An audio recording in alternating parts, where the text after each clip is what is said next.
আজকে আমি বানিয়ে নিয়েছি খুব সহজ এবং মজাদার একটা crispy chicken recipe. Hello viewers, আসসালামু আলাইকুম।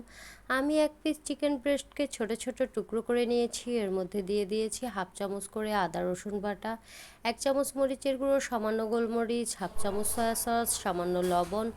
এগুলো দিয়ে আমি ভালো করে মেখে নিচ্ছি। আরও দিয়ে দিয়েছি 1 চামচ ময়দা ও 1 চামচ কর্নফ্লাওয়ার। সবগুলো উপকরণ দিয়ে আমি ভালো করে হাতের সাহায্যে মেখে নিচ্ছি। এবার চুলায় একটা প্যান বসিয়ে দিয়েছি, তাতে আমি পরিমাণ মতো ভাজার জন্য সয়াবিন তেল দিয়ে দিয়েছি।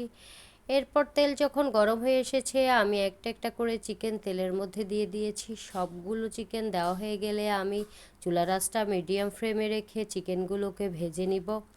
এই চিকেন রেসিপিটা এতটাই সোজা যে আপনারা বিকেলের নাস্তায় ঝটফট করে বাচ্চাদের জন্য বানিয়ে ফেলতে পারেন এবং টিফিনের জন্য দিতে পারেন। অতিথি আপ্যায়নেও আপনারা খুব সহজে বানাতে পারেন।